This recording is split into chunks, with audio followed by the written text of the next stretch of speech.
कश्मीर का सवाल ये बार बार हमारे सामने आता है।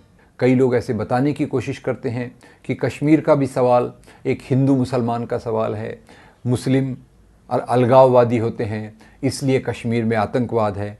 इस सब को अगर हमें समझना है तो थोड़ा हमें आज़ादी के समय की ओर जाना पड़ेगा। जब भारत आज़ाद हुआ उस समय भारत में सैकड़ों रियासतें थीं। ये ज़्यादातर रियासतों को कहा गया कि आप या तो भारत में मिलिए या पाकिस्तान में मिलिए, या अगर आप चाहें तो आप स्वतंत्र भी रह सकते हैं। तो ज़्यादातर रियासतों ने अपना फैसला कर लिया और वो भारत या पाकिस्तान में मिल गए। दो तीन रियासतों का मुद्दा रह गया। एक थी हैदराबाद, जिसमें ज़्यादा प्रजा हिंदू और राजा मुसलमान। हैदराबाद में उस समय भारत सरकार ने मिलिट्री एक्शन को भेजकर हैदराबाद को भारत में मिला लिया। दूसरा सवाल था कश्मीर का। कश्मीर की ज़्यादा प्रजा मुसलमान, कश्मीर का जो राजा था हरि सिंह वो हिंदू। ऐसे मौके पर पाकिस्तान चाहता था कि कश्मीर पाकिस्तान में मिल जाए। महाराजा हरि सिंह ने यह फैसला किया कि वो न पाकिस्तान में मिलना चाहते हैं न हिंदुस्तान में मिलना चाहते हैं। वो एक स्वतंत्र राज्य के रूप में कश्मीर को विकसित करना चाहते थे। पाकिस्तान ने कबायलियों के भेष में अपनी फ़ौज को भेजा और ये फ़ौज ने जब कश्मीर पे आक्रमण किया तो कश्मीर के राजा हरि सिंह उस समय डर गए। उसी समय कश्मीर में एक जन आंदोलन था, एक जन पार्टी थी जिसका नाम था नेशनल कॉन्फ्रेंस और इसके नेता का नाम था शेख अब्दुल्ला। पाकिस्तान के कबायलियों द्वारा इस प्रकार के आक्रमण के बाद राजा हरि सिंह ने अपने दूत को भारत सरकार के पास भेजा और निवेदन किया कि वे पाकिस्तानी फ़ौज को हराने के लिए भारत की फ़ौज भेजें। भारत के सामने जब ये प्रस्ताव आया तो भारत के प्रधानमंत्री ने कहा, कश्मीर तो एक स्वतंत्र राज्य है, एक स्वतंत्र राज्य में हम अपनी आर्मी को कैसे भेज सकते हैं। जब ये बात कही गई तो शेख अब्दुल्ला ने पंडित नेहरू को निवेदन किया कि हम पाकिस्तान में नहीं मिलना चाहते, कैसे भी करके हमें आप फ़ौज भेजिए जिससे हम पाकिस्तान में न मिलें। कश्मीर के राजा और भारत की सरकार के बीच में एक समझौता हुआ। समझौता ये था कि कश्मीर भारत के साथ मिलेगा पर पूरा इसमें विलय नहीं होगा। कश्मीर को स्वायत्तता, ऑटोनॉमी दी जाएगी। और ऐसा फैसला किया गया कि सारी जो कश्मीर के मुद्दे हैं वो कश्मीर की असेंबली देखेगी, 4 मुद्दों को छोड़कर। ये 4 मुद्दे जो भारत सरकार देखने वाली थी वो ये थे, सुरक्षा, विदेश विभाग, करेंसी और कम्युनिकेशन, ये दिल्ली सरकार देखेगी और बाकी सब के लिए कश्मीर को पूरी तौर से स्वायत्तता होगी। जब कश्मीर भारत में मिला तो उस समय शर्त ये थी कि कश्मीर के अंदर भी प्रधानमंत्री होगा, भारत का भी प्रधानमंत्री होगा। कश्मीर का सदर रियासत होगा, भारत का प्रेसिडेंट होगा। कश्मीर का अपना संविधान होगा, भारत का अपना संविधान होगा।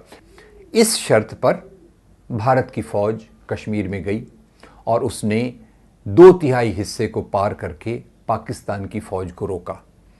तो अब 2/3 कश्मीर भारत में आ गया, 1/3 कश्मीर पाकिस्तान के साथ चला गया।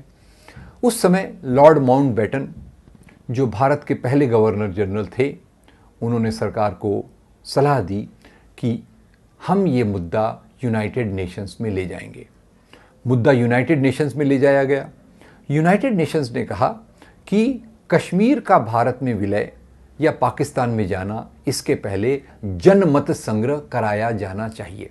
जनमत संग्रह के लिए जो आधार था वो ये था कि जनमत संग्रह यूनाइटेड नेशंस के तत्वाधान में होगा और उसके पहले पाकिस्तान और भारत की फ़ौज कश्मीर को खाली कर देंगे। कश्मीर के लोगों को ऑप्शन दिया जाएगा, चुनाव दिया जाएगा कि आप अपनी राय जाहिर कीजिए, आपको पाकिस्तान में मिलना है, भारत में मिलना है या स्वतंत्र रहना है। पर चूंकि जनमत संग्रह के पहले पाकिस्तान और भारत की फ़ौज को कश्मीर खाली करना था, इन दोनों फ़ौजों ने, इन दोनों सरकारों ने वहाँ से फ़ौज वापस निकालने के लिए इनकार कर दिया और कश्मीर में कभी भी जनमत संग्रह नहीं हो पाया। इसके बाद जब कश्मीर का 2/3 हिस्सा भारत के साथ आ गया आर्टिकल 370 को लेकर, तो उसके बाद भारत के अंदर के सांप्रदायिक तत्वों ने सरकार पर दबाव लाना शुरू किया कि आप कश्मीर की स्वायत्तता, कश्मीर की ऑटोनॉमी को ख़त्म करो। ये जब बात भारत सरकार से उठने लग गई तो शेख अब्दुल्ला, जो कश्मीर के प्रधानमंत्री चुनकर आए थे, उन्हें लगा कि भारत कश्मीर की स्वायत्तता को ख़त्म करेगा।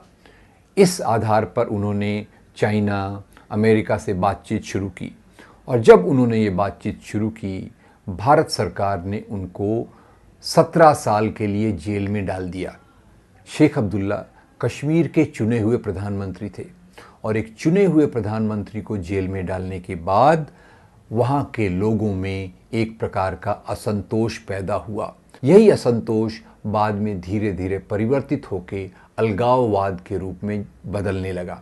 तो उसका फ़ायदा पाकिस्तान ने भी उठाया।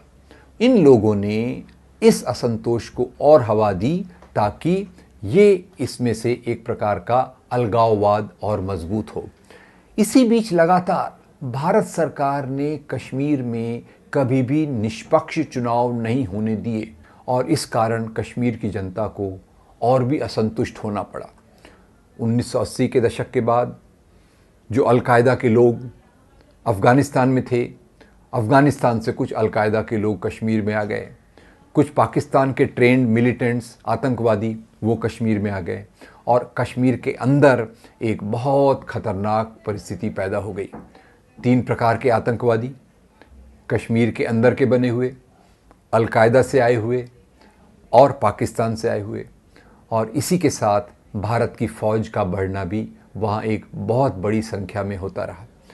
तो इस परिस्थिति में अलगाववाद ने आतंकवाद का रूप लेना चालू कर दिया। कश्मीरियत, ये जो कश्मीर की सभ्यता है, ये कश्मीरियत 3 सिद्धांतों पर आधारित है।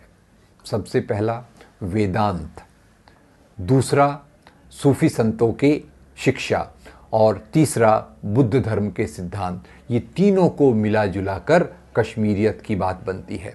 पर 1980 के दशक में जब वहाँ आतंकवाद बढ़ने लग गया, तो आतंकवाद ने वहाँ के कश्मीरी पंडितों को काफ़ी परेशान किया, और इससे डरकर कश्मीरी पंडितों को कश्मीर की घाटी छोड़कर जम्मू और दूसरे प्रांतों में आना पड़ा। जैसे कश्मीरी पंडितों ने बड़ी संख्या में घाटी को छोड़ा, वैसे ही बहुत बड़ी संख्या में मुसलमानों ने भी घाटी को छोड़ा, क्योंकि वहाँ की असुरक्षा बहुत बढ़ गई। ये जो परिवर्तन हुए, इसके कारण आतंकवाद बहुत बढ़ा, कश्मीरी पंडितों को बहुत तकलीफ़ हुई, और इसी के साथ भारत ने ज़्यादा से ज़्यादा अपनी फ़ौजों को वहाँ भेजना चालू कर दिया। तो कश्मीर की जनता 2 प्रकार से परेशान, एक तरफ आतंकवाद, दूसरी तरफ भारतीय आर्मी द्वारा एक प्रकार से दूसरी परिस्थिति का निर्माण। अब इसी बीच जब धीरे धीरे परिस्थिति सुधरने लग गई, तो लोगों के बीच में आशा जगने लग गई, और ये आशा का निर्माण हुआ जब चुनावों को स्वतंत्र रूप से कराया गया 2002 में। और उसके बाद से जो परिस्थिति में आशावाद दिख रहा था, ये तब खराब हुआ जब बीजेपी द्वारा नियुक्त वहाँ के गवर्नर BK सिन्हा ने अमरनाथ के मुद्दे को एक सांप्रदायिक मोड़ दिया। जो अमरनाथ की यात्रा स्थानीय मुसलमानों के द्वारा संयोजित की जाती थी, उन्होंने स्थानीय मुसलमानों के हाथ से लेकर श्राइन बोर्ड बना दिया, और फिर उस जगह की जंगल की ज़मीन जो कानून के हिसाब से किसी को नहीं दी जा सकती, उस जंगल की ज़मीन को उन्होंने श्राइन बोर्ड के नाम पे हस्तांतरित कर दिया, और यहीं से कश्मीर की जनता में एक प्रकार से फिर से निराशा और हताशा आई। ये निश्चित रूप से BK सिन्हा द्वारा की गई एक शैतानी थी, जिसके कारण कश्मीर का सुलझता हुआ सवाल आज फिर से उलझ गया है। लोगों में पहले से एक असंतोष था, और इस अमरनाथ विवाद के कारण वो असंतोष को एक और हवा मिली है। अगर हम कश्मीर के लोगों को अपनी आज़ादी से जीने की दें, और हमने आज़ादी के समय पर जो आर्टिकल 370 और स्वायत्तता के नियम रखे थे, उन नियमों को हम लाएं तो निश्चित रूप से जम्मू कश्मीर की समस्या आसानी से हल की जा सकती है।